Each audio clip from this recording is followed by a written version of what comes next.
Secret Eclectic, sitting here with The Things. Gentlemen. I'm Justice Jocelyn. Lucas Neufeld. I'm Oscar Jesus Bugarin. I play electric guitar and sing as well. I play the same, electric guitar and sing. I played the bass. And also recorded the album with Many Minds. Many Minds indeed. He's also the man behind the faders. Man, fingers on the faders. Now, this is not the entire band, correct? No, 50%. Who are we missing today? We're missing 3 members. Ian Salujan, the Matty Moose, and Oswa and Adam Sexy. Adam Sexy. We got Oscar here. Could you guys describe for me in 3 words your sound? Psychedelic punk rock. It has like a little bit of a grunge and dirt, an edge in it, like punk has, and driving, and then it has the psychedelic, like Jimi Hendrix, Jefferson Starship, all that type of thing where it takes you on that journey. And then in the blues and the rock, that's just the bed of it all, really. That's the soul of everything. Yeah, I'd say ruckety velvet, ruckusy, ruckus. Ruckety. Ruckety. Raucous, yeah. I'm just going to have to say vibey. Vibey times 3. Yeah. Vibey.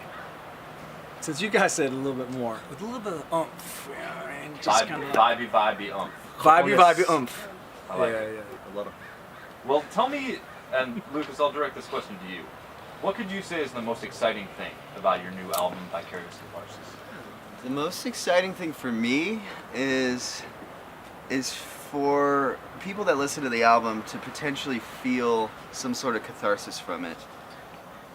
That's why the name of the album is Vicarious Catharsis, because when we play live, we feel what the audience feels and they feel what we feel, and it's a symbiosis. I hope that comes across in the album. That's really what I'm excited about, for people to actually have the opportunity to experience that, because when we play live, it's just channeling, and we feel and flow back and forth to each other. But that's why we recorded it all live to tape, because it was the most organic way to really get that across, because we really do this for the shows. We do this for the connection with people, you know? Communicating what it is you're feeling Yeah. as you're making carrying everybody in the whole experience, you know? Not just us on the stage and the experience. It's everybody's. Now, the experience of catharsis.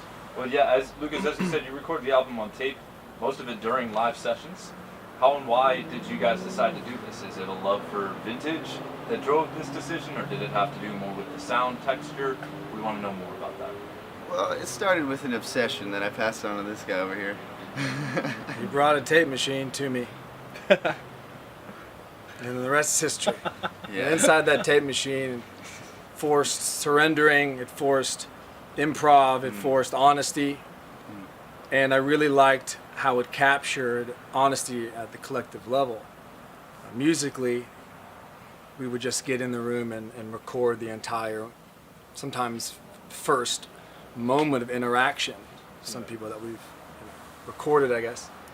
And so once we got into this level with this band in this place, with the growth of this room that held the tape machine, the skip room, if you will, it's more on that story. Seeing how Lucas is such an in-the-moment, channeling musical rock and roll fella, it only made sense. We've got to do this in the moment. We've got to do this outside of our own minds. We've got to do this without thinking, so that we can make space for something else to say something. And that's the beauty I really appreciate about these guys, is the surrendering to the machines. And then the machines have characters, or character traits, if you will. They have colors. They've got energy that this man routes through the gear with his own hands. Sometimes the gear says, we're not going to record that part on accident. And we say, that's a bummer. But it ends up being great. On the track Goodbye, we have Eon coming in on the first harmony you'll hear, comes in a half a beat late. And we didn't plan that, it was on the one. And I recorded over it, and I was like, man, that's a bummer move. Yeah. Come on, man. That's tape. You gotta pay attention, you can't just, the focus has gotta be there. And then after the fact, we heard it, and the unpredictable start gives it this vibe, and that's when the machines start to say, I've got some character, I've got something to say. And when you work with it, it gives you something that you can't predict and you can't copy. Becomes forever. It becomes permanent. It's this thing. Yeah. It's Yeah. fun. You're like riding this ship or this this crazy horse trying to make it work. Sometimes it doesn't work at all, and then you're just like, well, oh, this song's something else now. Do you feel that keeps you more present with each other in your collaboration, in your recordings? What have you? Oh yeah, you have Yeah. to be For Yeah, sure. else you're gonna miss it. Yeah, there's no like, oh, I recorded this in my bedroom and emailed it to you. It's like we have to be here to do it, which is why we all ended up just living together, because now we can go in the other room, or we can go in the room and just start playing, and someone will just walk in, and now you have a song, and now it's these things. It's incredible, actually. Yeah. Like, So you hear a little melody in the distance. You're like, who played that? Come in here. And by the end of the day, We got a song. you got a this song. whole thing, Yeah, that's true. it's Yeah. pretty special. Open time with no pressure. You don't have to make dates to go get your crew together. You're just all there. And when you have this empty space, something's going to, comes into reality like in a totally different way whenever it's there. It's cool. Feels Yeah. good. So this brings me perfectly to my next question. As you mentioned, your band lives together here in California. So of course we have to ask, how is this cohabitation going? It's good. So far, so good. Yeah, it's pretty amazing. It works out really well. It's Yeah. something that I think that makes it really work is everyone is, except for Callie, She's the problem child. She's a problem child. She This is barks the over. dog, yes, this is the dog in the background. She's the Kale dog. Ma shook today. No, It's the pooch that may or may not bite your hand if you go to pet her. I think for artists, I think this is it's necessary for us to be in this collaboration 24/7. Yeah. That's what we are 24/7. We're constantly just pushing each other and rubbing off on each other, and just sanding down the stones. It's refining the sculpture of Yeah. of I mean, ourselves. it's exactly that. Like sanding down the stones of each other. Like this is kind of random, but there's this thing how they initially in engineering when you wanted to make a flat surface when all you had was nature. At one point they figured out that if you rub two stones together, you can get one will imitate the other one, but if you have a third stone and you rub all of them together back and forth, you will end up with something perfectly flat and refined. Yeah. But you need all of them to rub together. That's what we're doing here. Yeah. That's And what that's- we're doing here, man. Yeah, man, it's cool. It's like when we started doing this, we were like summer camp forever. And it's the same. It's Yeah, you pretty guys kept asking when I was gonna stay. awesome. Yeah, every time you come, you're like, you're not leaving. You gotta move in. You gotta move in, bro. So Yeah. speaking of shenanigans or shenanigan behavior, Shenanigans. can you guys tell us something other than, of course, the stone rubbing dance that you've come up with and practiced a lot? I can see something funny, enraging. Something crazy. There was a moment where Oh yeah. Justice I ate, happened to eat someone's dinner. Justice ate somebody's charcuterie board. Charcuterie. Charcuterie. Charcuterie board. Charcuterie. Charcuterie. So it's some charcuterie board. Charcuterie. Charcuterie. Charcuterie? Cute Charcuterie. shark boards. I Charcuterie. think that's the It's correct one. it's a cheese board. Justice ate Okay. somebody's food, man. One time, it was left out. It was left out, right? Well, In public. yeah, at the time, it was the beginning of the community expanding. We had more characters here. And there's a that- communal space in the kitchen where you can leave food to eat in case people walking by. You don't want it anymore. You leave it in this spot. Yeah.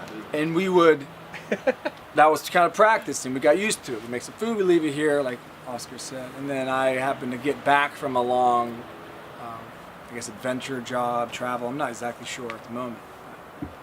And I came home, and that night I get home, I see this charcuterie board sitting there.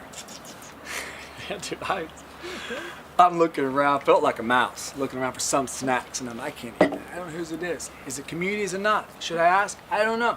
And so I said, okay, let's just do this. As if no one would notice, there's enough in there I could grab.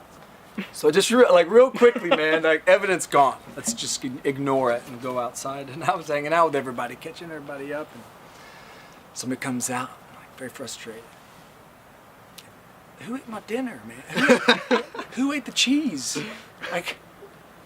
Apparently that's been going on. Little bites of people's foods when I was gone. There's been frustration. I had no idea. And I said, it's one of those moments where I wanted to just forget about. Yeah. Like you kind of fart in a classroom. And you just don't say anything. Nobody's going to know. Feeling mortified. Yeah. But at this moment, they're going to find out.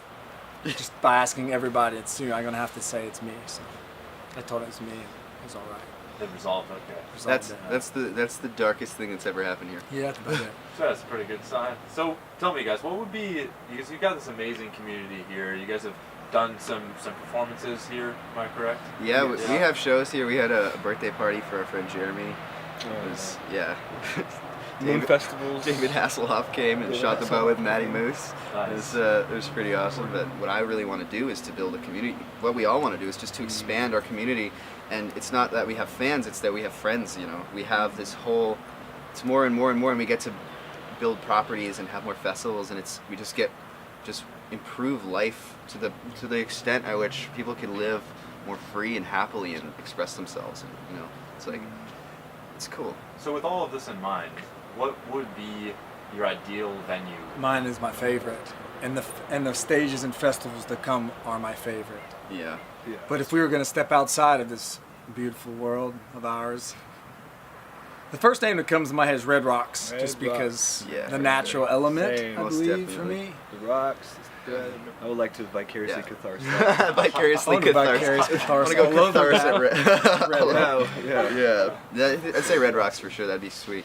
Some would say that rock music is not really at its peak at the moment, Everyone never- at least in terms of popularity.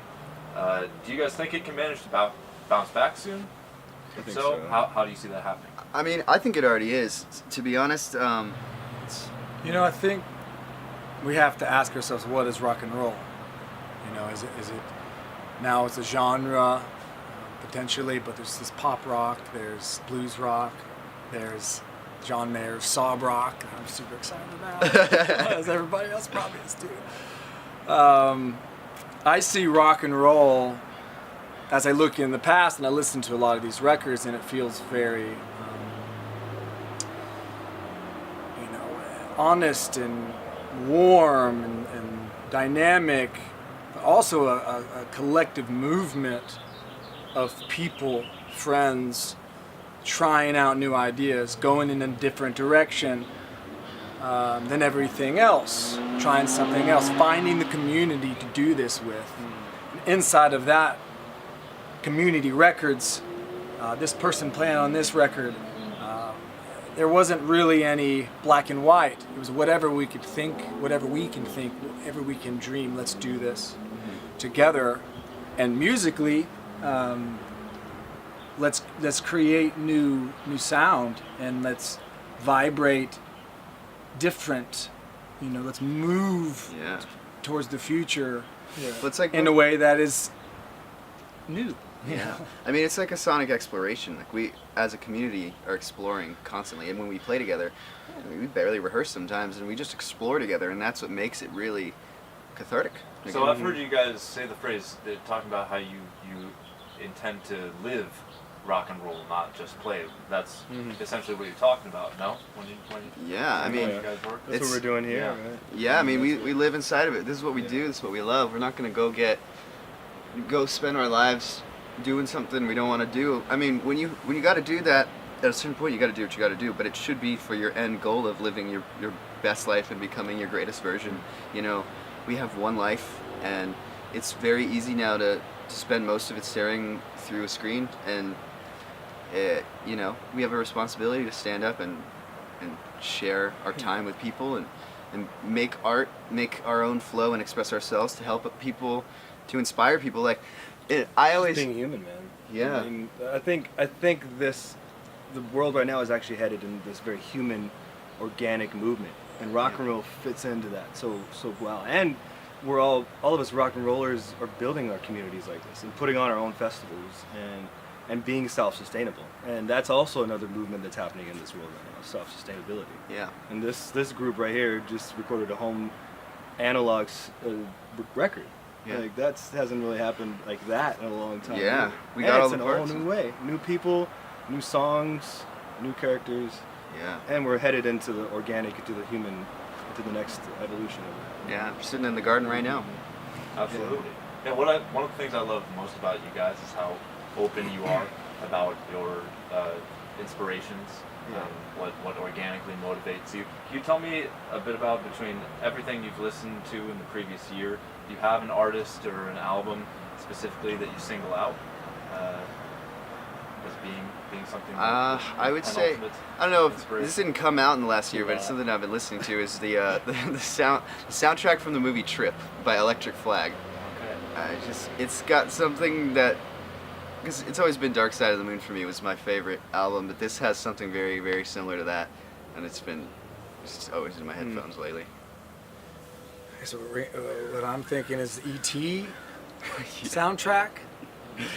That got brought in this past year. We would do yoga to it. It's like late nights. Let's put on E.T. Both sides. First side is the movement. Second side is almost like that.